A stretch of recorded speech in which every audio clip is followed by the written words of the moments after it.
A very good morning from US. This is Naveen Pathak, CEO at Entry India and Entry USA. Entry USA is a subsidiary of Entry India. And very good morning to Ajay, who is also based out of New Jersey, US. And a very good evening to all the participants from India. So first of all, just to give you a small brief into what Entry India does or what Entry USA does, is just to get started. A lot of you may already be aware of what we do, but it is just giving a small background will become useful or helpful as we move along into the webinar with respect to what we do and how do we do that. So, by virtue of what its name is like, Entry USA is about helping Indian companies to expand to the US market. And similarly, the Entry India is about helping the Indian companies to expand to the US market. They both work together. It's under the same umbrella. It is just we have bifurcated so that functionally the name suggests you what exactly we do. In our goal or vision to help companies expand. Of course, most of you know that for the Indian companies, the idea is that the US market is booming, even though there are a lot of challenges, but still, for whatever reasons, known reasons, not that unknown, that the market is super hot. The inflation is all-time high because when the government gave a lot of money for COVID, for people sitting at home, roughly $6,400. You can imagine there are few trillion dollars lying in the banks here. So people are going crazy on buying. If you see the reports, you will see that how the e-commerce buying has skyrocketed. In the state of New Jersey, where I am, from the Port Authority, I'm probably 45 minutes away from the Port Authority of New York, New Jersey. In this area, there is no space in the warehousing. So everything is full, and whatever is available, it's supply demand, it is becoming very expensive. But nevertheless, that's where the opportunity is. And considering we are at the end of the year, I wish all of you season's greetings, Happy Christmas, as it's coming in next few days, and a Happy New Year. With that, I'll certainly wish at the end of the webinar.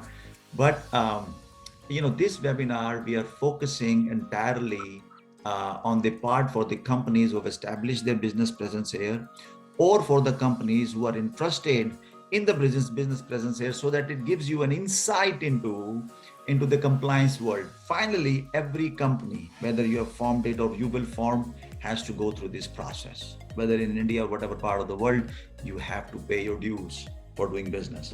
And US is no different than any other country. So the US calendar year for business runs from 1st of January to 31st of December. The idea of this webinar is to give you guidance, suggestion, advice, maybe to a certain degree,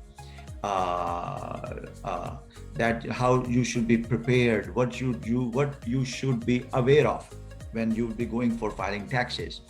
The whole paradigm of it, the tax part, it will take months to just understand it, but that's not the point. Point is to be aware the importance of it and what you should be aware of, what you should know, because finally it is the expert here who will work with you to make sure that you are fully compliant. And we have Mr. Ajay Kumar, for many companies here who have formed their businesses through us. Of course, Ajay ji will be talking to them. But as a part of the larger wide audience, you'll get to learn what exactly is happening in the compliance world, and so that you are prepared.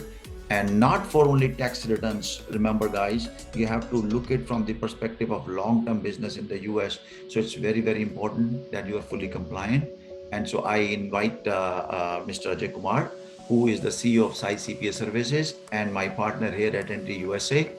Working as a team all together, ensuring that the companies coming here, we give them a full solid platform to structure their business, to function, to operate their company, and be in the best hands, so that you are, you create success. Because remember, you create success, we create success automatically. So I want to make sure that you understand it. I want to make sure that you are fully compliant, and I want to make sure that you create revenue. And just like China had done a long time back with the Chinese made products. Being an Indian, I really want Indian companies to flourish in US and make India proud. All right, guys. So let's get started, Mr. Ajay. So the ball is in your court. Please take the seminar forward. Absolutely, Naveen. Thank you. And thank you everyone for joining us.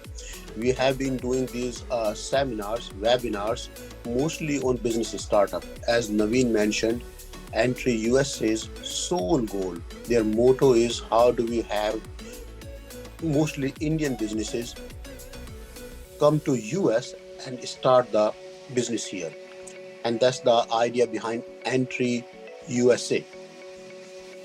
Now, starting the business is one part. I'm glad you considered either you have already started the business or you are seriously thinking about it. That's why you are here. What's the compliance? So after starting the business, the next thing you need to care about is making sure your business is compliant with the US government. The last thing you want is to have a business started and not do whatever filings are needed depending on your type, and then create a situation where you are deficient, you are delinquent on certain filings. That does not look good on your company's resume. You want to be selling, you want to be using the US market. The market is the biggest buyer in this whole world. You want to tap into the potential. In order for you to tap into the US market, you need to make sure your company is compliant. So today's webinar is more about what do you need to do to keep your business compliant. We have had several webinars on business startup, and if anybody has questions for business startup, happy to answer your question now or after that. But please, we'll try our best to cover various aspects of compliance. If you have any question specific to your business, please feel free to ask. We'll be happy to take some as part of this webinar. But again, it's your time. We are trying to do this webinar. If we are not answering your question, take the responsibility to ask the question. So at a high level, the whole system in the US is divided at two levels. The federal government and the state government. Consider the federal government as more of a central government, Kendra Sarkar in India, and then at state government. So most of the filings that they're going to be about are going to be at the federal level, at the state level. So the compliance, when we talk about in terms of income tax, in terms of sales tax, in terms of payroll, in terms of license renewal, all these compliance, and we'll try to give you insight onto each compliance. And we'll try to help you understand what compliance is needed for your type of business. But all these compliance are divided at two levels. Central government level, in US, we refer it as a federal government, and the state government level. So just to simplify it, I'm trying to draw a chart out of it. Compliance are of two types, federal compliance and the state compliance. The compliance at each governmental level depends on what type of business you have. So there are two types of businesses that you can have as a foreigner. It's called LLC, Limited Liability Company, or C Corp. Depending on the business you have, if you have an LLC or you have a C Corp, your compliance will be slightly different. The filing requirements are going to be slightly different. The filing deadline meaning when do you need to file, what you need to file is different for an LLC versus a C Corp. It also, other than the type of business you have, it also depends on what do you do. Are you a retailer? Retailer meaning, are you trying to sell something on Amazon or Walmart? Are you a consulting company? Are you a real estate company? Depending on the business you have. Some business have the VAT, value added tax that we refer in India. In US, VAT is a synonym of sales tax. When you hear sales tax, in your mind, you try to get the meaning, oh, it's this type of VAT they are talking about. So VAT is more of a synonym, similar tax in US and is referred as sales tax. But in example, only the retailers pay the sales tax. The service companies do not pay the sales tax. So depending on what you do, are you a retailer? Are you a service company? Are you a real estate company? Depending on the type of structure you have, your filing requirements are going to be different. Your filing deadlines are going to be different.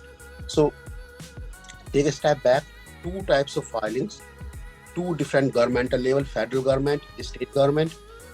So all the filings that we are going to be talking about are going to be the federal, meaning central government, the state government. And the filings that we are going to be talking about are depend what type of business you have. Do you have LLC? Do you have, and we will help you understand how do you recognize what type of business. Do you have an LLC? Do you have a C corp? Are you in a retail business or is it a consulting business? Is it a real estate business? All that will help you decide what kind of filings you have. So let's talk about the first filing. So there are the first filing that we are going to be talking about, the income tax filing, the IT. In this filing is a mandatory filing for all type of business. LLC, C Corp, all type of businesses have to have an ITR, income tax return, filed with the government. So it doesn't matter if you are in a retail sales, consulting business, real estate business, all type of businesses must file an income tax return. Again, if you go back to the earlier conversation, all the filings that we are going to be talking about are at two levels, federal government level and the state government level. So all businesses must file an income tax return at the federal government level, central government meaning, and at the state government level. So the first filing that we are talking about is the income tax return filing, which is done by all businesses, LLC or C Corp. And the deadline for an LLC is March 15th for this file. March 15th is the deadline to file the income tax return for an LLC for the previous calendar year. So the US system is based on calendar year. See, if you recall, in India, the year starts from April 1st and goes to March 31st. So we refer it as a fiscal year, financial year. In US, the companies are, unless you specifically request, most companies, 99.99% companies are based on calendar year. So for an LLC, you get 75 days after the year is over to do the necessary filing. So 75 days means 30 days in January, 30 days in February, 15 days in March. So for an LLC, the income tax return filing is due on March 15th. For a C Corp, is also, as we said, income tax return is mandatory for all type of business at the federal level, at the state level. So for C Corp, the deadline is April 15th. Remember, we had this conversation in the beginning. LLC will have different type of filing requirement. C Corp will have different type of filing requirement. Some filings are mandatory, and the filings that are needed may have different deadlines, different due date. Deadline meaning due date for such filing. So LLC deadline due date is March 15th. C Corp deadline is April 15th. And all these are what we are talking about on this slide right now is the income tax return filing. Income tax return filing again is a mandatory filing for all businesses, LLC or C Corp, retail, service, real estate, all businesses. Income tax return filing is mandatory. If you are an LLC, then it's March 15th. If you're a C Corp, it's April 15th. Now, I want to show you some examples. Naveen, can we show some examples to our audience, please? One more slide. Oh, great, thank you.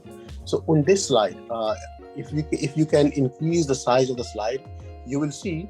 Go back to the previous one, please. Great, thank you. So in here, if you increase the size, uh, the this is the typical SS4. The form, if you look on the top right hand corner, is referred as SS4. Is the EIN number that all businesses have in US. Sort of a unique identifying number for your business. And if you look here in the middle of the form, it says Form 1120. 1120 is filed for the C corporation. The way you identify the company, if you look on the right side, it says INC. INC stands for incorporation, Inc. If your business has INC in the end, it's a C corporation. And the form you need to file is 1120. So you see the INC on top on the state of New Jersey form, and the form number, the SS4, the EIN, lists the form that you're supposed to file. So in here, if you notice, the form 1120 needs to be filed before April 15th, 2022 for the calendar year 2021. So if you recall, when we were discussing, LLC is due by March 15th, C Corp is due by April 15th. So how do you know what kind of company you have and what forms you need to file? The SS4, the EIN letter will show you what forms you need to file and what type of company you are. So in this example that I'm showing you, is an INC, it's a corporation. The form you need to file is 1120, and that needs to be filed before April 15th. If you notice, there are two more forms, 941 and 940, that are mentioned in here. We'll come back to it when we look at the payroll filing and the other filings. I just wanted to show you as an example, how do you know what kind of company you are and what forms you need to file and when is that form due? So the government, the IRS is the federal government, the central government. So that department is referred as Internal Revenue Service, or IRS. When you hear IRS, in your mind, you think about the federal government or the central government. And the second part of the slide on the right hand side, when we are saying New Jersey is one of the 50 states in this country. So this business is registered in state of New Jersey. So the filings we'll be doing is with IRS, Internal Revenue Service, federal government, and with the state of New Jersey. Remember, we had this conversation in the beginning, in the first slide. All the filings we are going to be talking about are going to be at two levels, federal level and the state level. The federal level here is IRS, Internal Revenue Service, and the state in this example is New Jersey. Now, after this example, let's go back to the slide, the payroll tax. Next, we want to talk about is the payroll tax filing. So again, so far what we talked about is, Naveen, can we go back to the next slide, either the payroll or the compliance? Great, thank you. So the other forms, if you remember, when we were showing you the example SS4 EIN letter, there were two forms listed over there, Form 940 and 941. Those forms are for the payroll.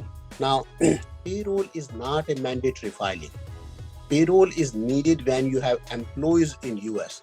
If it's first year of business and you don't have any employee, you don't have to worry about the payroll filing. So payroll is for the labor registration. What we do when we register the business, for all the businesses, we get you the EIN number, we do the state registration, the federal registration, and we do the labor registration and the tax registration as well for all the businesses. So even though you have the registration already in place, you don't have the filing obligation until you start the payroll. So the payroll filing again is going to be at two levels, the federal level and the state level. Each state, so New Jersey will have different forms versus New York will have different form versus Texas, meaning each state will have different forms. The federal government will have their own forms. So for all companies, the central government, the federal government will have form 941 and 940 that needs to be filed. And if you go back to the example, 941 needs to be filed every quarter. And form 940 needs to be filed every year. At the state level, in this example, NJ, state of New Jersey, will have NJ 927. If it was New York, New York will have NYS 45. The point I'm trying to make, the payroll is not a mandatory filing, it's an optional filing which starts when you have the payroll in the country. Until then, you don't have the filing obligation. You don't want to be doing it yourself. You want somebody who knows what they are doing to do these filings for you. Just because each state, and there are 50 states in this country, each state will have different type of form, different type of filing when it comes to the payroll. So in New Jersey, you have NJ 927 and WR30, two types of filing. With the IRS or the federal government or the central government, the filings are 941 and 940. And there are different deadlines for these filings, and the dates are mentioned on your SS4 as when you are supposed to be doing these filings. So federal government 941, 940 remains same all over the 50 states. For each state, the form, the filing, the deadline will be different. So whenever you have the employees, you have to sort of work with somebody who knows the system, who knows the forms, who knows the filing dates to start the payroll. Payroll is the government collects certain taxes. They refer it as a social security taxes. You may not know this. The US government has a program, it's called the Social Security Program. After certain age, the government gives free money to all citizens, and it's referred as a social security income. So once people retire in this country, the government starts giving them social security income until people moves to the next life, until people passes away. So this social security income is funded through the labor tax. So when you run the payroll for somebody, you have to deduct certain taxes as a social security tax. This money goes into that fund, that pool, and that money is used for the people who are retiring or are retired to fund their retirement. It's referred as a social security. To make sure people are not misusing the system, payroll is a most audited area for any company. We have more payroll tax audits than the income tax audit. Because people try to play with the payroll. They have the employees working over here and they don't put them on the proper payroll, and that's highly, highly scrutinized. So moving on to the next slide, let's talk about sales tax now. Again, sales tax is more of a value added tax that we refer in India. In India, if you remember, VAT is at two levels, state level and the federal level. In US, sales tax is not at the federal level. There is no federal or the central government tax. There is no VAT put in by the IRS. Sales tax is managed by the state. There is no federal component to it. And sales tax rate is decided by the state. So New Jersey has 6.625, New York has 8.875, California has 9%. So each state has a different sales tax rate. Even in the same state, the sales tax rate can be different depending on where you are. Say in New Jersey, if you are in Newark area, underdeveloped area, the government allows you to pay 50% of the sales tax on anything that you sell, anything that you buy. So depending on, let's say if you are in New York, in the city, there is an additional tax, 1% additional tax being in the city.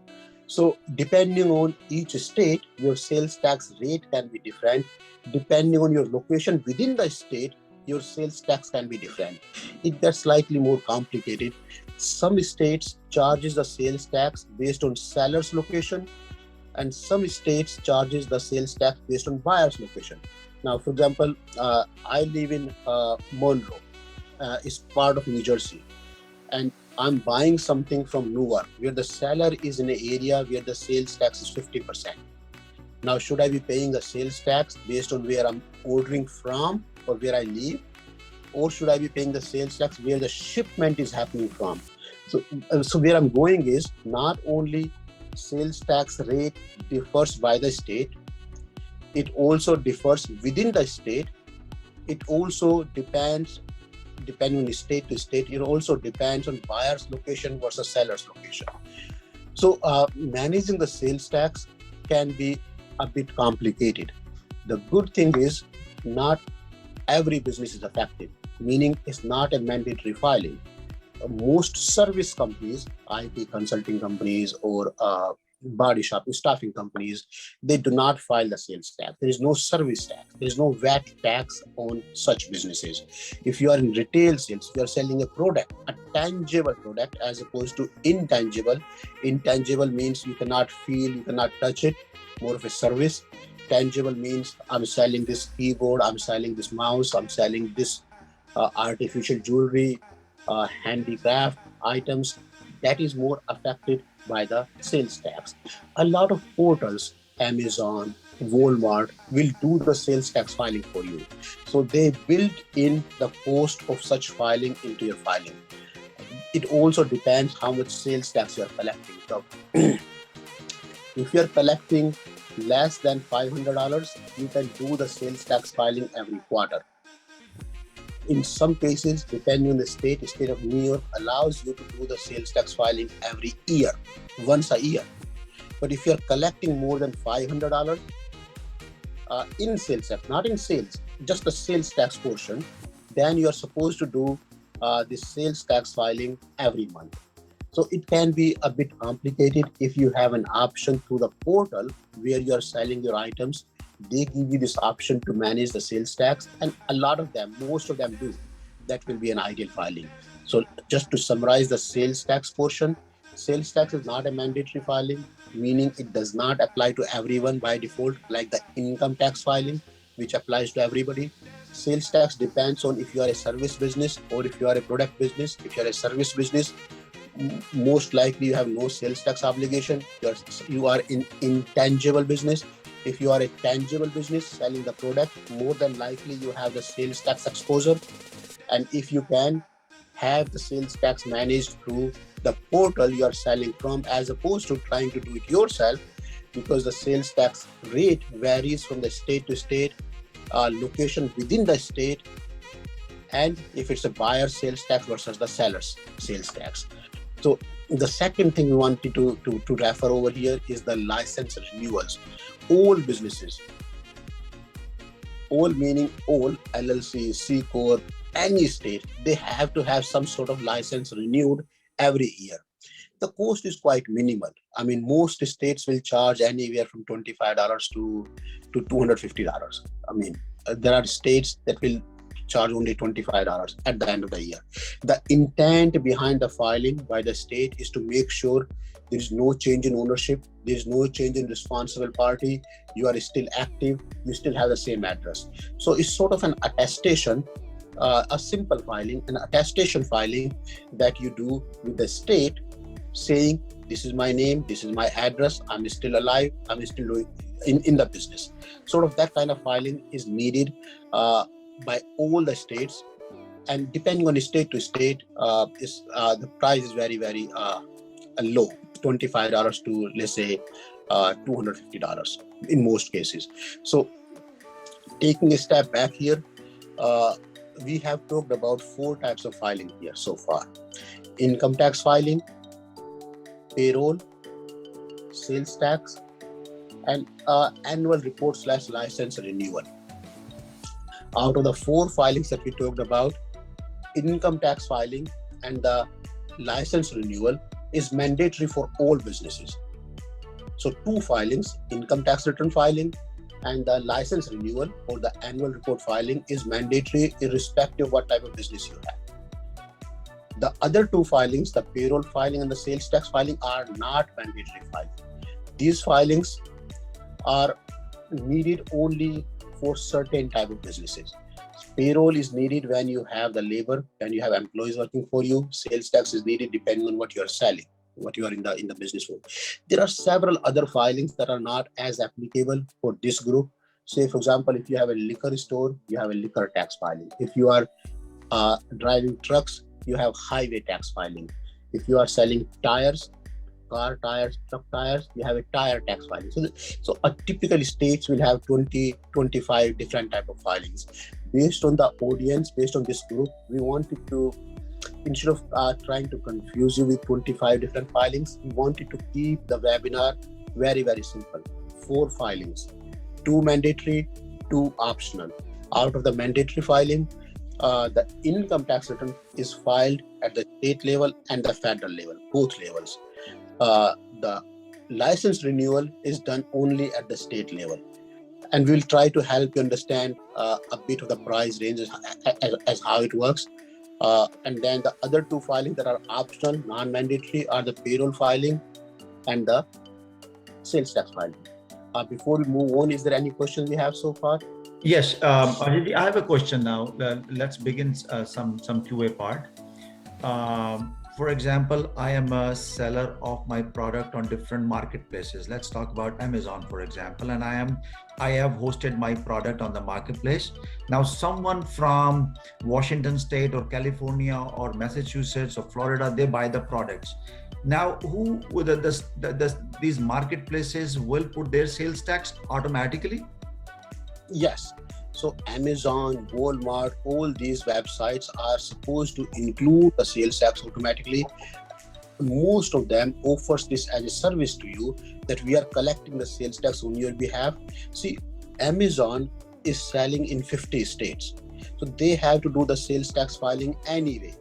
So if adding your sales tax, which is $100, $200, is no headache for them. They just need to add another $100 on their filing. As opposed to you try to do the filing yourself, then you have to go through the whole process. Meaning, if you have 1,000 sellers on Amazon, they still have to do one filing, single filing for everybody, as opposed to having 1,000 people trying to do the different filings. So all these websites, Amazon, Walmart, they will collect the sales tax anyway, and they will offer this as a service. If you want them to file the sales tax, they will be happy to file the sales tax for you. Okay, wonderful. Okay, now, so there is a question by Shipra Vimal. Shipra Vimal is asking, is Aadhaar number necessary to link while filing income tax return? I don't know if this is for US. We don't recognize the Aadhaar number. I mean, if you look at from the US government perspective, there are 206 countries in this world. The system that we have is more based on the social security number and the EIN number, the example that we were showing earlier, SS4. So you use the Aadhaar card, you use your identity, passport, driver license to get the EIN number. But once the EIN number is assigned, all the income earned is based on that EIN number. Now, in order to get the EIN number, we'll need to verify your identity. Aadhaar card could be one of them. Passport, driver license could be other potential proof of identity. But once the SSN once the EIN or the SSN is issued, then all the filings are based on that number. Right, got it. Okay, so now Shipra Vimal is again asking, does payroll has any connection with the transaction part? No, payroll has connection with how many people you have, how much salary you pay. Let's say you have one employee and you are paying $1,000 a month. Then you pay the payroll tax based on $1,000. If this employee is earning $10,000 for you or $10 for you, has no impact. It depends on how much money you are paying to the employee. So if the employee is doing 10 transactions in the month or 10,000 transactions in the month, that doesn't matter. How much money are you paying to the employee? That's the payroll amount. That's what we will calculate the sales tax on. Okay. So now next question is, Urmila Tomar is asking that sales tax is different for every state in the US? Sales tax, the concept is same. The rate is different in each state. Say New Jersey will have 6.625 sales tax in Monroe, but some areas in New Jersey that are underdeveloped, government allows 50% discount on the sales tax. So New York has 8.875%. So the sales tax needs to be filed in New Jersey, sales tax needs to be filed in New York, sales tax needs to be filed in California. So the concept is same for all the 50 states. Sales tax is needed, but the rate can be different depending on which state you are in, which location you are in. If you are in a state where the sales tax is computed based on the seller's location, and then there are states where the sales tax is computed based on the buyer's location.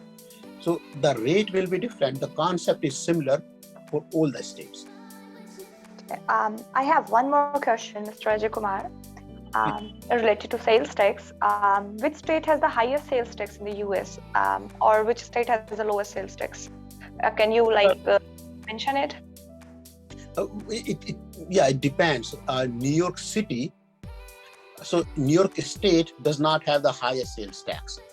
New York State has 8.875. In theory, California has 9%. But if you are in the city, New York State is a big state. Let's say, for example, you are in Delhi, and Delhi is a big state, and Connaught Place happens to be a city where you have additional 1% surcharge. So New York State is a big state, but if you happen to be New York City, then there's additional 1% surcharge in the city. So 8.875% will become 9.875% if you're buying something in New York City, which is part of New York State. Then technically your sales tax is higher than California now. So it depends on the city, it depends on the state, but the California is metro areas, California, New York City, all these metro areas are more expensive than if you go to Ohio and Texas, all those kind of states. Thank you, Mr. Ajay. Okay. So Ajay, Dia is asking, what about Shopify? How we configuration in it? They have not understood your question. Will you clarify that in writing, please? In the meanwhile, we'll go to the next question. Pankaj Jain is asking, sir, is there any withholding tax filing also required in the US? So absolutely, I'm glad you pointed that out. So the federal government that we refer is referred as the Internal Revenue Service, IRS, or central government filing. So you can have the filing named as the federal government, IRS filing, or the central government. All the three means the same thing, synonyms: IRS, federal government, central government. Same way, withholding is a synonym of the payroll tax filing. If you take the word withholding, the concept is tax deducted at source. So you withhold certain tax before paying the money to the employee. So withholding is a synonym of payroll tax filing. So withholding tax is same as the payroll tax. The concept is if you have somebody on a salary of $1,000, you have to withhold certain taxes before you pay them, and this withholding tax has to be given to the government, and this concept is referred as the payroll tax. Wonderful. Okay, next question. Rahil is asking, since the sales tax differs from state to state and within the state as well, what is the way to calculate percentage of sales tax while generating invoice for customer if selling goods directly, not on Amazon? You have to know the state, you have to know the seller's location. 99% of this information is available on the internet. You can do a quick search to find out, I'm selling to this location, how much sales tax I should be collecting. Put in the exact address of your customer, and if you still cannot get the right answer, we'll be happy to get involved and we can help you find out what the sales tax should be, right? If we do it for one customer, two customers, you will get the hang of it. Then you know how to find it. But all this information is supposed to be public information. All these states, the sales tax again is governed by the state. There is no sales tax managed by the federal government or IRS or the central government. All the sales tax filings are based on the state. All these states run their business, run their government based on the tax that they collect. So they go out of their way to publish it everywhere. This is my sales tax, this is my sales tax. So it's sort of public information that you should be able to find. If you don't find it, we'll be happy to get involved, help you find for a couple of customers, and then you'll get the hang of it. Got it. Okay. So Dia has modified her question. Now she's asking that we need to configure sales tax in Shopify. So how we go ahead in Shopify Center? I'm not as familiar with the Shopify software, But like any other portal, Amazon, Walmart, they all have this option where the sales tax is computed automatically depending on where the order is being placed. So you have to work with Shopify sales team to see how it needs to be configured. I'm not as familiar with the actual software part of it. Okay. Jiji, Pankaj Jain is asking another question. What about other withholding taxes other than payroll? Well, the payroll is a tax concept. Withholding is one component of the payroll, not that payroll tax is a component of the withholding. So withholding concept only means holding certain taxes before paying to the employees. So payroll tax can be at the federal level and the state level. At the federal level, we have the Social Security and the Medicare. We refer it as a FICA tax. Uh, Social Security is 6.2% for the employee, 6.2% for the employer, meaning 12.4%. Medicare is 1.45% for the employee, 1.45% for the employer, 2.9%. So FICA tax is about 15.3%. State depends on which state you have, and it varies from 2% to 4%. It includes the SUI, SDI, FLI, the state unemployment, state disability, and family leave. So withholding tax is a part of the payroll tax as opposed to what other taxes are there other than the payroll tax in withholding, meaning withholding is not the umbrella. Payroll tax is the umbrella. Withholding is a part of payroll tax. Withholding is a term, a concept referred as holding some taxes before paying to the employee. So payroll tax is of two types: federal tax, state tax. Depending on which state you have, it could be different. Federal tax is flat for the whole country. In total is 15.3%. But we did not want to sort of give a lot of information out in terms of the tax rates, which can vary from state to state, just to keep the concept easier to understand. Payroll tax filing needed only if you have employees, needed at the state level, at the federal level, and you don't want to be doing it yourself.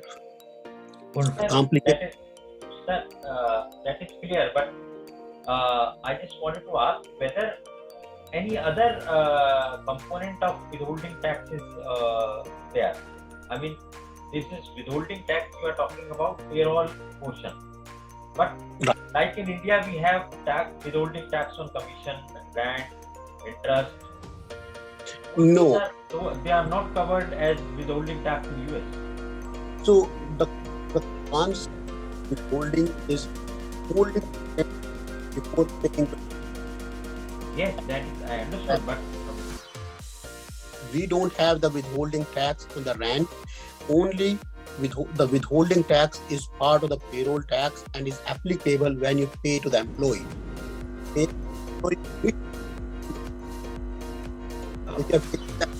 Bonus.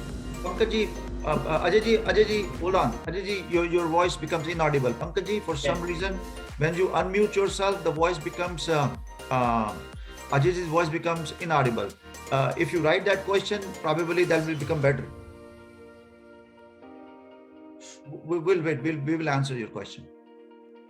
So again, the withholding concept is holding certain taxes. In India, if I understood the question right, when you pay the rent to somebody, you're supposed to withhold certain taxes. In US, we don't have the withholding taxes for the rent. Again, there are 25 different types of taxes in the country. What we are trying to cover is the major taxes, main taxes that are applicable to this group. But coming back to the question, if you have commission paid to the employee, you have to withhold certain taxes. If this is not your employee, you are paying commission to a third party, no withholding needed. Withholding tax, for the purpose of this conversation, is part of the payroll tax. If you are paying anything to the employee in the name of commission, in the name of bonus, in the name of reimbursement, in the name of salary, anything that you're paying to the employee, you have to withhold certain taxes. There is no withholding taxes when you're making the payment to a third party, be the rent, be the commission, or anything else that you have paid to the third party. There is no withholding needed over here. Okay, so Pankaj has written a comment. He says that okay means there is no TDS. That means tax deduction at source on commission, rent, etc. Well, again, if the commission is paid to an employee, then it falls as part of the payroll umbrella. If the commission is paid to a third party, then you don't have any TDS or withholding needed for that part. There is no withholding or TDS needed at the rent level, because rent is not paid to the employee. Rent is typically paid to the landlord. Again, if you are paying anything to the employee, you have to have certain withholding requirement. Withholding tax is part of the payroll tax umbrella over here. Anything paid to a third party, rent, commission, bonus, or anything, whatever name you want to call it, paid to a third party who's not your employee, is not uh, TDS related. There's no withholding needed for that.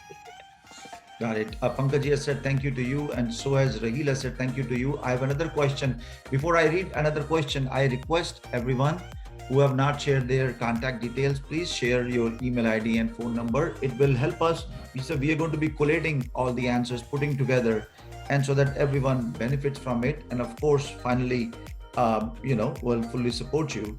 Now, next question, Murad from Switzerland is asking, sales tax has to be mentioned separately in the final notice to end customer, question mark.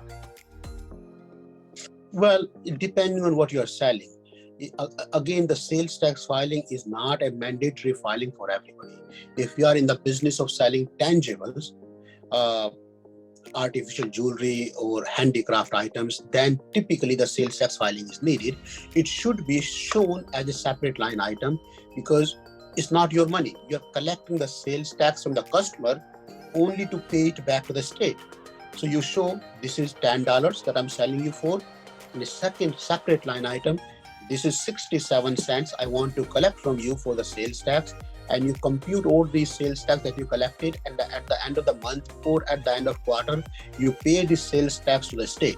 So you have a fiduciary, your duty. You're acting as somebody who's collecting money on behalf of somebody. Sales tax is collected on behalf of the state.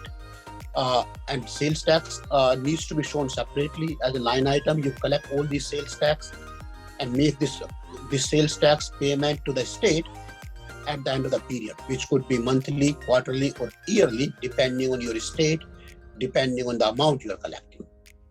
Wonderful, wonderful. Thank you very much. Welcome, Suryaji. Welcome to the show here. Okay, so now with that said, let's move ahead. No more questions right now.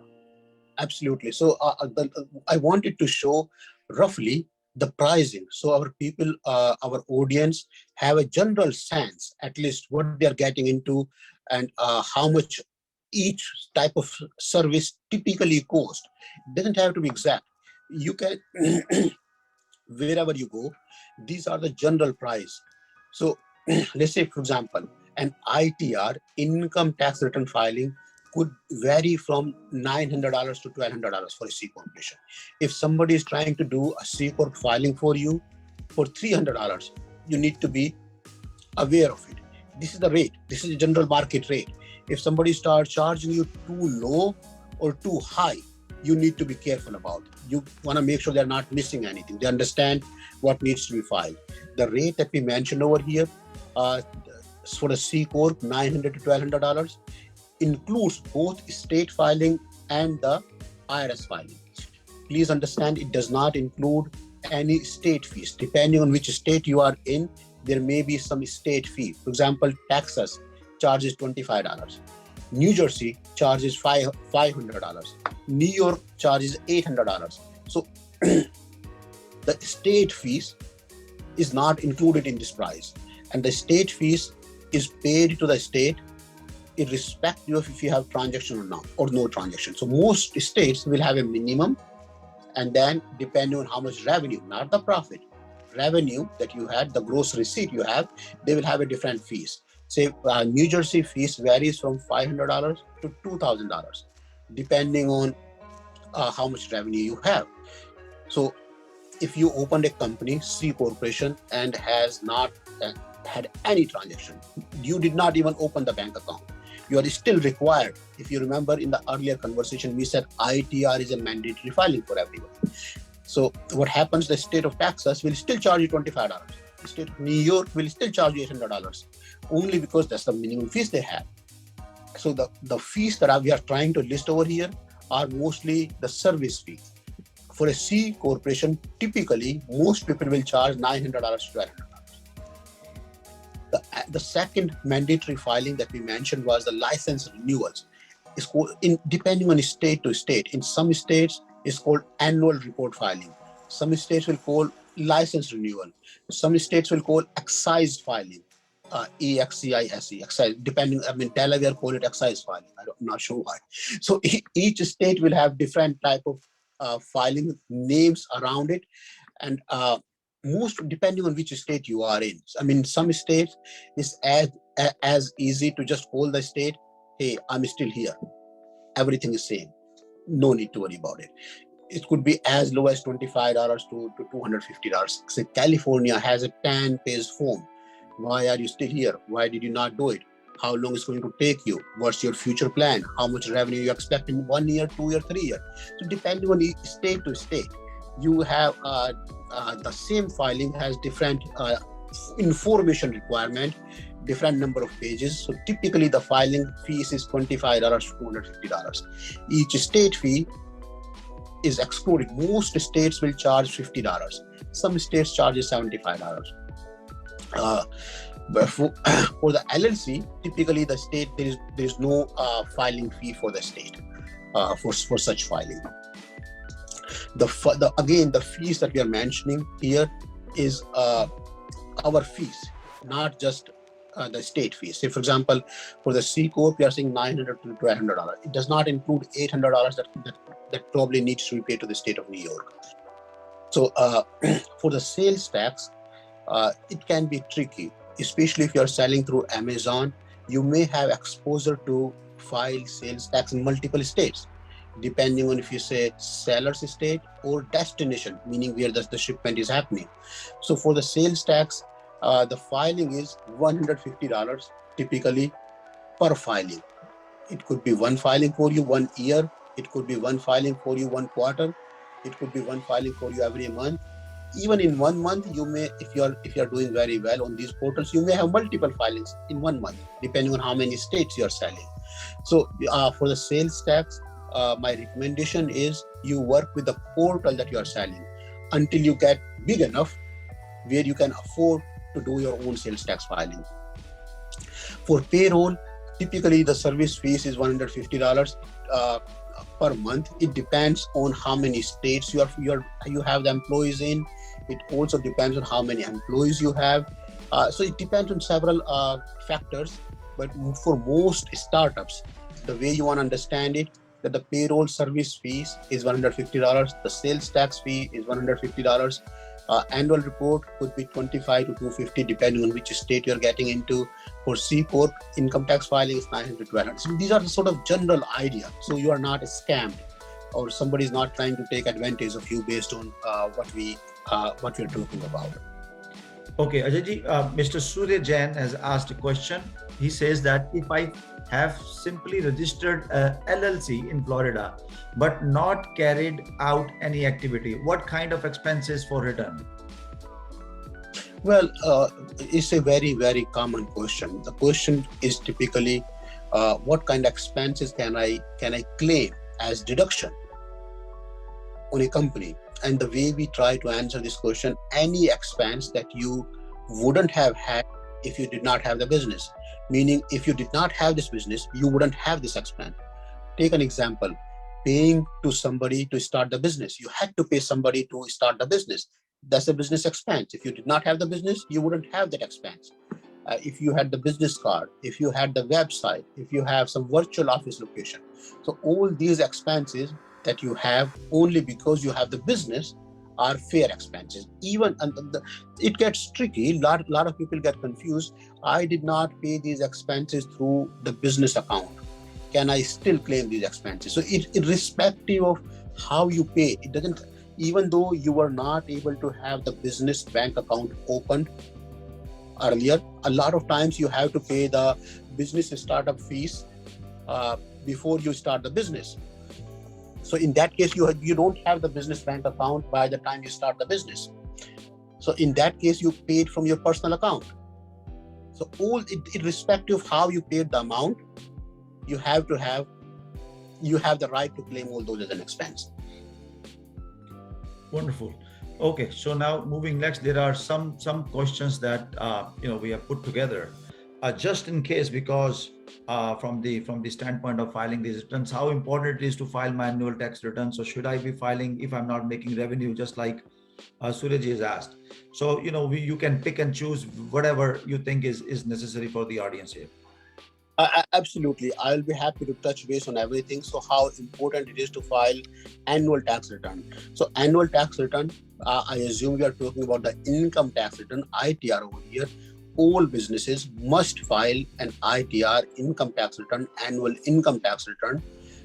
There are two mandatory filing, income tax return filing that is supposed to be done at the federal level and the state level. The second mandatory filing is more of a annual report filing. The payroll filing, the sales tax filing are the optional filing, depends on what you do. But irrespective of if you have any transaction in the business or not, you must do the annual income tax return filing. Now, should I file the annual tax return even if I'm not making revenue? Yes, absolutely. I mean, if you take an example, a lot of companies, when they're trying to develop a product, they do a lot of expenses. They hire people, they're building something, but they haven't started selling the product yet.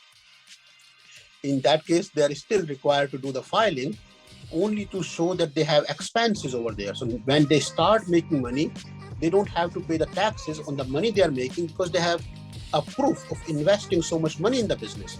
So short answer, yes, even if you have not started making money, you're still supposed to be filing the taxes. So what if I don't file my return in time? Well, like anything else, the government has the right to charge you some interest, some penalties. I mean, depending on how late you are, depending on what's your rationale for filing late. I mean, a lot of people filed late last year when we were under COVID situation, when the COVID happened, and the government did not charge them any interest or any penalty. If you are filing late and you have no rationale, no justified reason, the government will try to charge you some interest and penalties. So do I need to file sales tax and where? Well, it depends. It's not a mandatory filing. It depends what you are doing, what you are selling. If you have the exposure to file the sales tax, then you have to see which state you have the exposure. And in that state, you have to do the sales tax filing. Moving on, what is the penalty? What is the penalty if I don't file my return, even though there is no revenue? Well, depending on the type of business, depending on what rationale you have for not filing the taxes, the government can charge you a penalty for late filing, penalty for late payment, penalty for not paying on time. So there are several different type of penalties that the government can come up with. Say if you take an example, let's say if you're filing a corporate tax in the state of New York, and the minimum fees is $800 over there.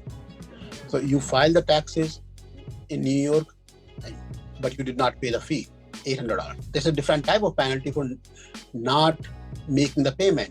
So not filing the tax, meaning you did not file the tax and you did not make the tax payment. Two different type of penalties. So depending on state to state, the penalties can be different. A lot of times you can get away by not paying the penalty if you have a justified reason. Does my company become delinquent if I don't file my returns or don't pay the dues? Well, of course, delinquent by definition, the delinquent word means not doing something on time. It could be the filing, it could be the payment. So your company does become delinquent and the company can be deactivated if you have not done the filing for a number of years. If you have not done the filing for 3 years, then the company is deactivated in the state system.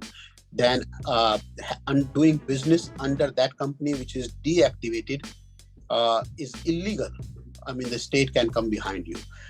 but they don't deactivate the company if you miss one filing. They always give you multiple chances, at least 3 chances, to come back and clean it up. But if you have a business, it's a responsibility. If you find yourself in a situation that I started the business and I won't be using this business, the right thing is just to dissolve the business, close the business. It's not making sense right now. We'll close it. We'll come back year, 2 years, 5 years later, and if the need be, we'll start it again. But you don't want to start the business and leave it there. It's sort of an open end that can come back and haunt you later. What is the interest? What is the interest rate charge if I file my return late and owe IRS? So the interest rate is revised every quarter. It's around 5%, but it's not about the interest rate. Let's say, let's take an example. Let's say if you owe $100,000 to IRS. Now, it could be seen as easy money. Instead of paying IRS $100,000, I can use that $100,000 into my business. What can they do? They can charge 5% interest. No big deal. In the market, I can make more money than 5%. So, and IRS understand that. So it's not the interest that you need to worry about. It's the penalty that can be significantly higher than the interest itself. So the interest rate is lower, not too high, 5%, but the penalty will be much higher if you don't have the filing. Does non-compliance impact the possibility for getting the L1 visa? Absolutely. If you are non-compliant, if your business is non-compliant, you will not get any sort of visa, be the L1 visa or the H1 visa. As a part of the visa requirement, you are expected to submit the business tax returns. Anybody who is issuing you the visa, they will run a compliance report on your business, and it will show up over there if you owe any taxes, if you are delinquent on any filing. So if you are considering L1, H1, or any type of business visa, or planning to come here, you must, it's very important, keep the business compliant to keep the business clean as much as possible. Okay, Ajay, I think we are at the end of the Q&A part here. If anyone has any more questions, please feel free to ask. And at the same time, if you have any specific request for what you're looking for from the text part or from any other part, I am just giving a link to a form, to a small page where you can fill it up. But of course, you understand the last question where I asked that does non-compliance impact the possibility for me to get L1A visa? I asked that question most deliberately, and the goal is so that you have the vision, so that you have the objective, some goals in mind.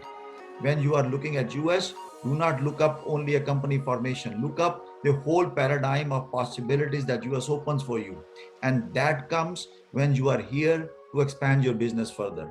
So formation of a company, between the time you form a company to the time you are here and expanding, there is a lot that's happening, and that is the scope, that is the landscape. I can go even further, that you have a company set up, you are doing very well, you are here, so why not to maybe manufacture here? Why not to take incentive from here? Why not to use the Exim Bank of US to get loan at 1.5%, 2%, and be the exporter from the US to the rest of the world? I am not kidding you. There are companies I am well aware of, well connected with, who have taken this approach, doing very well. So this webinar gives you a sneak peek into the compliance part, so that you are more prepared. And of course, the idea is not to scare you with all these questions, penalty and interest and all that. The idea is that you are fully aware of, when everything goes okay, everything is, when the tide is high, they say every boat is rising, but it is when the tide is low, guys, then the challenge appears. So what I didn't want to show that everything is rosy, but I'm saying is that there is some fear in the mind that you should have, so that you are better prepared in the circumstances for, for the times to come. Of course, earlier, before COVID, there was plan A, plan B, plan C. But if you have noticed, there is no plan B, there is no plan C. You never know when you have to change. So plan A, plan A, plan A. So from that aspect, what Ajay ji has mentioned is very critical. You are always in a good shape. you are always doing well, and you're in good books of the government here, because probably 2 years from now you are participating in some let's say because of your US company, you are participating in some tender, and the government says, you know what, give us a good standing, a good certificate. Now you go onto their website, you download the certificate, and it says not a good standing, you cannot participate. You see, everything gets reported. Your tax returns you have filed and everything gets reported. Now your standing goes below and you cannot participate. You don't want that in position. Remember, we don't want to be penny wise and pound foolish. To save such small amount, we are taking a big risk. The idea is not to, of course, the idea is not that you put in a lot of money and you are spending a lot of money. No, you have to optimize, but at the same time, you have to make sure your operations are fine and you are well taken care of. So just to save few dollars, when Ajay said, there is a spread where somebody is asking, a massively large amount of money to do some tax returns, and someone is asking, oh, I'll do that in $200. I'm not kidding you. There are companies who does that, who would say that. You have to make sure that they know what they're doing, and for that you have to do all the reading. So be prepared. And have the goal set, have the goal ready. Ajay is here, of course, any point of time. And at the same time, I'm here at any point of time, just a call away. And I'm sharing my email ID so that you have access to me anytime that you like to. This is my, and I'm just typing down my company's number with WhatsApp on it, and you can reach us anytime. So with that said, fill up the form. What you are looking for, it's not only formation of a company, but what Ajay does, give you a foundation. Remember, it's a foundation. If the foundation is strong, you build your World Trade Center, Freedom Tower, whatever, the building. But if the foundation is weak, whatever iron you put in, whatever concrete you put in, it will cave in, it will fall, and you don't want that. So have a strong foundation, and have a strong building, and the business will succeed. Ajay, that's all from my end. And if you have any last remarks to make, you are welcome to do that. No, absolutely. So I encourage everybody to look at their own situation. If they have any question, please get in touch with Entry India team. We have seen it when we did the business startup. A lot of companies will just get you the EIN, not do the state registration, not do the labor or the tax registration, and they charge you lesser money. Similarly, if somebody is charging you $300, $400, make sure they have the federal filing, the state filing. We have seen a lot of situation where the IRS filing was done and the state filing was not similar to that. They got the EIN, and not the Indian business owners not knowing what they don't know.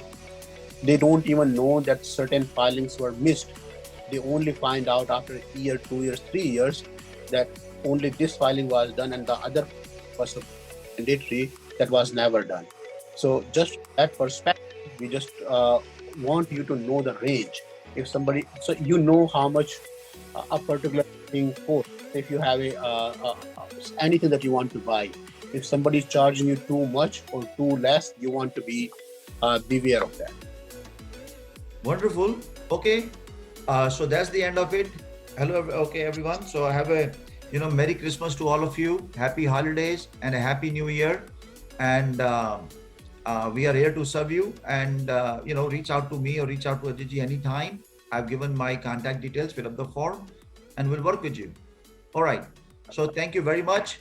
And you all have a wonderful, wonderful evening. Take care. Bye-bye. Yes. Happy New Year, everyone.